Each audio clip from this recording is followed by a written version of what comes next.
I only married you because you're the boss's daughter, my husband Jack said with a smile as I lay sick in bed, the scarves and gloves I knit for him all discarded as worthless. He outright expressed his disappointment in me, and I felt the need to hit him back with reality, to show him he was far wrong if he thought everything was going his way. Just thinking about his realization made me chuckle. My name is Chelsea Taylor, and I've been married to Jack for 5 years. Although we don't have any children, we've been living happily together. Jack was a workaholic, often away from home, and there were times when I felt lonely. But his dedication to making time for us on his days off made the loneliness bearable. I got to know Jack through my father, who was originally his boss. Jack suggested I become a stay-at-home wife, which was probably a great factor for me. Thankfully, I had time for myself. So while supporting Jack, I got along with neighbors, started sewing, and worked out. I tried various things to fill my void, but what I particularly enjoyed was sewing and knitting. Every winter, I would give Jack scarves and gloves. Even though the first ones were poorly made, I got better every year, to the point where Jack said they were as good as the ones you get from a store. Hearing my husband's kind words, I became more fond of sewing. Someday when we have a child, I want to sew together, I told Jack. He said, maybe I'll join in and learn when the time comes, and gave me a smile. Of course, I never cut corners in supporting my husband, doing housework, and prioritizing spending time together on his days off. Thanks to his high salary, I must have seemed to lead quite a privileged life from an outsider's perspective. I had no complaints about such a life, vaguely thinking that I would continue to live quietly with my kind husband and our future child. However, the first hint of a shadow over this peaceful living crept up about 2 years ago. I was waiting for Jack to come home as usual when I suddenly felt dizzy and fell. My husband, who had just returned from work, took me to the hospital. When I woke up, I found myself in a hospital bed. According to the conversation between Jack and the doctor, my symptoms weren't light and seemed to be something I'd have to deal with for life. Fortunately, it didn't mean an immediate threat to my life, but it could happen again. Under these circumstances, I was recommended to stay in the hospital until my body recovered somewhat fully. Seeing me anxious, Jack said, "Seems like you'll be hospitalized for a while, but it's all right. I'll come to see you whenever I have time off from work. So let's get through this together." With him holding my hand and saying these words, I felt my anxiety lessen. With my supportive husband by my side, I believed everything would be all right, even though I had no grounds for such a belief. Since then, Jack visited me almost daily, as he promised. He held my hand and asked me how I was doing. If I mentioned that my days at the hospital were boring, he would bring me my favorite sewing tools, and we would sew together and chat about trivial things that happened that day. Spending time teaching my clumsy husband how to sew was especially fun, and each time we did it, I was able to forget the boredom. However, such happy times in the hospital only lasted about a year. After handing over the yearly tradition of a hand-knitted scarf, the frequency of my husband's visits lessened. Now, it's good if he shows his face once every few weeks. At first, I thought my husband must be busy with work and continued my sewing, planning to give him the finished product the next time he came. According to the doctor, I was told that I would be discharged by the end of the year, so I thought I would give him some gloves. Then, I put all my feelings into making the gloves to make up for the time we had been apart. However, when my husband finally came to visit me after a long while, he looked at the gloves I handed him and coldly said, "You're still making these. It's frankly a nuisance." What he then handed to me was the scarf I had painstakingly knitted for him and a divorce paper. The scarf I had worked so hard on last year showed no signs of being worn. It was just as pristine as when I had given it to him. "Has it been 2 years since you've been hospitalized? I heard you'd be discharged soon, but I can't keep taking care of you," he said. "We should get a divorce." I turned my gaze to the divorce papers. Upon hearing these words, Jack had already signed the papers. Seeing that, I thought, so it has come to this. To be honest, ever since he stopped visiting, I had considered this possibility multiple times. To brush off that thought, I even tried to convince myself that he was just busy with work. But the Jack I knew would never neglect me, no matter how busy he was. If his work really had gotten busier, he would have told me. I had a feeling things would turn out this way when he stopped showing up without any explanation. That's why I managed to ask him why he wanted a divorce without too much distress. I wasn't trying to cling to Jack. In fact, I knew I had probably become a burden to him. If the kind Jack I knew said he wanted a divorce, then I guess I had no choice. But it was Jack who told me we'd get over this together, so I was somewhat curious as to why he had changed his mind. In response to my somewhat dazed question, Jack said, "Isn't it obvious? Ever since I married you, all I've had are troubles. I'm sick and tired of the scarves and gloves you give me every year. I only married you because you're the boss's daughter. How can I be expected to deal with you getting sick on top of everything else?" He laughed at me in a way that seemed to be making fun of me. He told me that he was tired of dealing with me, who had been innocently enjoying our life together. Every time I talked about happiness, love, or loneliness, it seems he thought I was a fool for it. Who can even wear a handmade scarf without feeling embarrassed nowadays? Receiving such things is a nuisance and annoying. When I looked at Jack's neck as he was talking, I saw a high-end scarf that I didn't remember giving him. Certainly, when compared to the scarf I made, it was of superior quality, and there was no need to compare which was better. I wondered if he had never used any of the items I'd given him till now. He must have been irritated by them all along, and I just wasn't aware. After I was hospitalized, my father retired soon after and was no longer at the company. Hence Jack didn't have to be considerate towards me anymore. And if his wife was ill, it would provide a convenient excuse at work. Furthermore, for the first year, he made a show of visiting me in between his work.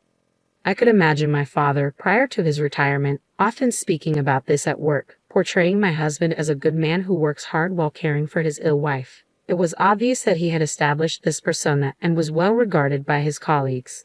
That was what he wanted, and it seems the value he saw in me was realized when I fell ill.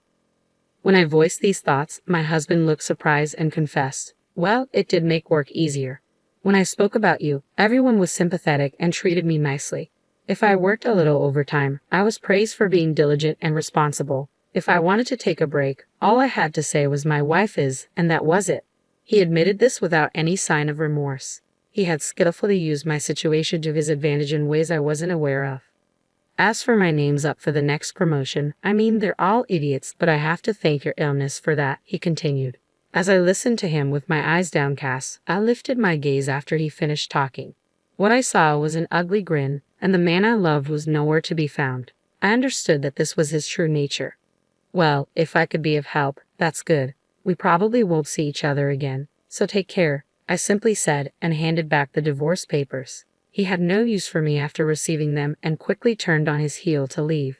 Thus our divorce was finalized, and I quietly wept. After some time, I was discharged from the hospital and returned home with my parents.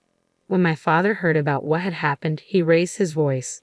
"I never thought he would be that kind of guy," he said, but to me it didn't matter anymore. I calmed my father down and told him that I wanted to move back to my parents' home.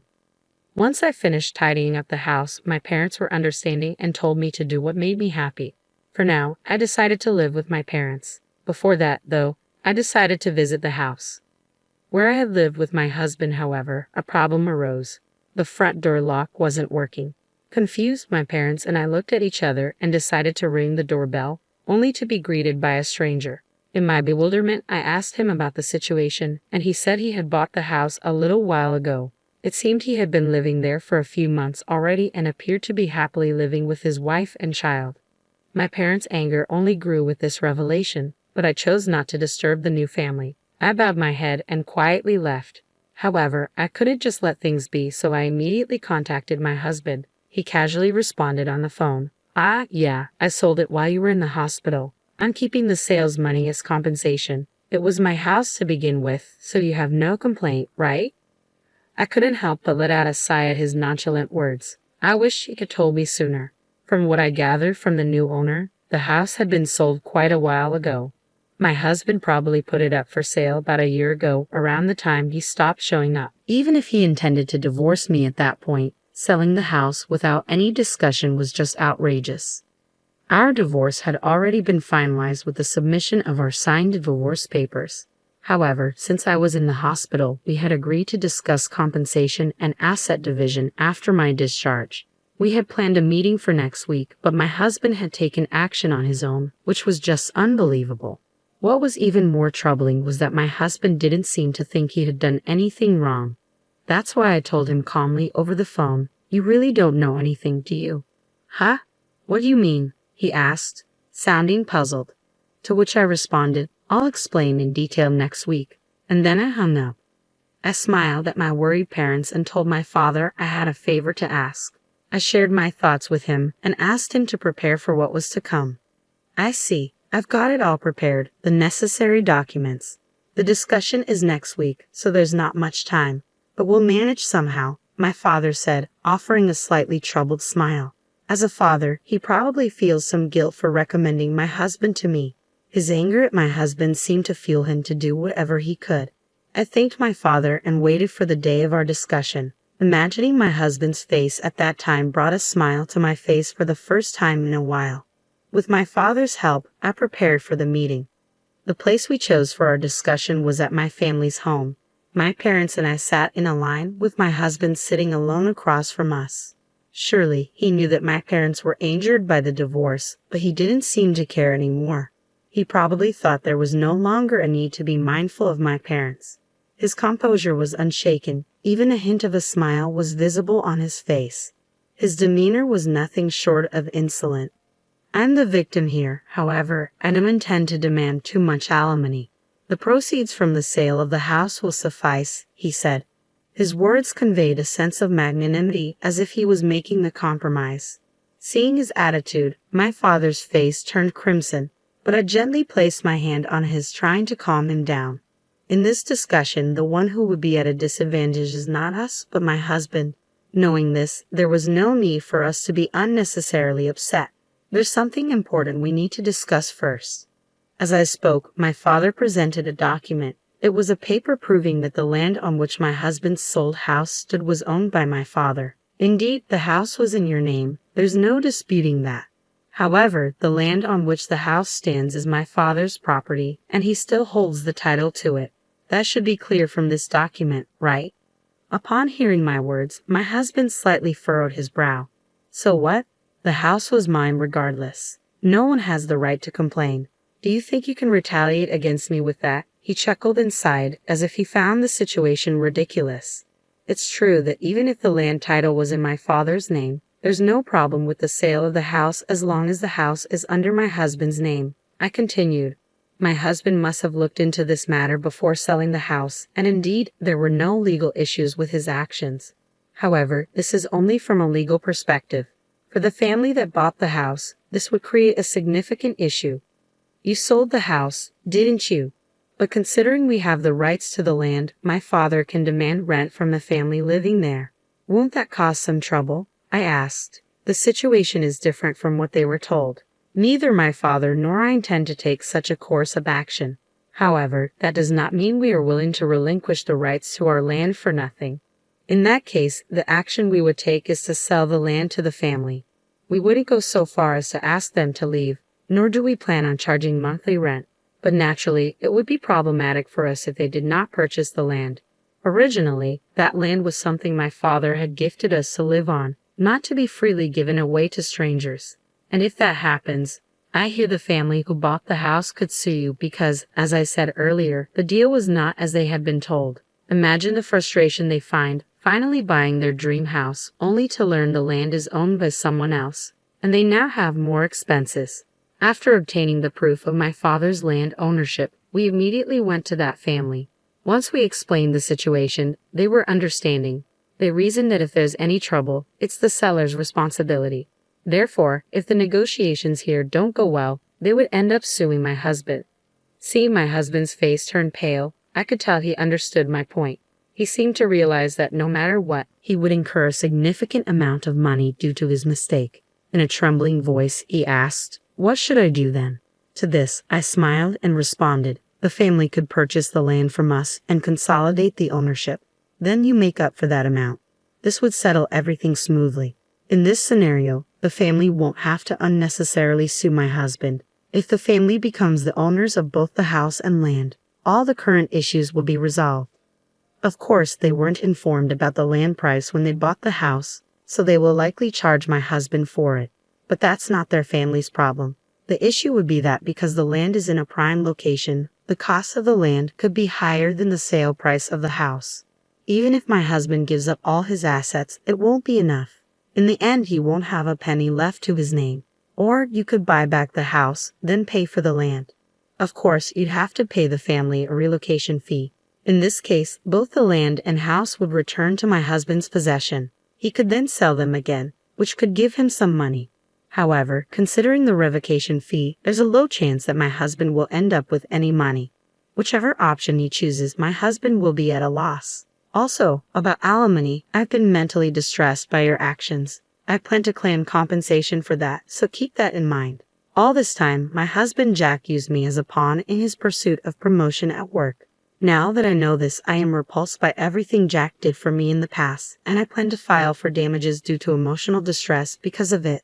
Though evidence is scarce and it's not very likely that I will win, just discussing this matter is significant given Jack's current circumstances. Jack, who was cornered, might not have the luxury to consider these possibilities, and everything I've just stated might become his reality. To further quarter Jack, my father continues, even though I'm retired and no longer part of the company, I have many acquaintances. I've been chatting frequently with my former subordinates lately. They've been telling me what you thought of my daughter and what you did. Everyone has been looking down on you, Jack.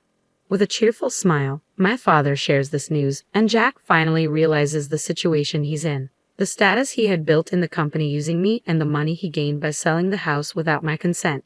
Neither of these are in his hands anymore. Now, let's discuss what comes next. Now that you understand your circumstance, we have to decide about the division of property, compensation, and the house. I say, joining my hands together and smiling. My smile hasn't changed compared to the ones I've shown Jack before, and I'm sure I was beaming more than I ever had since our separation. I hope you fully comprehend that the fate of your assets will be decided in this very meeting. I continue. Drawn in by my words, all Jack could do was force a laugh with tears in his eyes. The subsequent negotiations were in my favor, and Jack agreed to pay me alimony. We also agreed that Jack would pay for the land where the house stands, and we later explained this to the family who bought our house. As a result, everyone except Jack benefited from these discussions, and Jack ended up losing everything. The rumors my father initiated began to circulate within the company, causing Jack to lose his standing, and his potential promotion was put on hold due to concerns raised by upper management. The rumors continued to spread, leaving Jack without a place to fit in. And soon my father informed me that Jack had resigned. I won't say that all of it was karma, but things gained through exploitation can vanish easily, given someone's intentions. What Jack thought he had achieved was merely transient.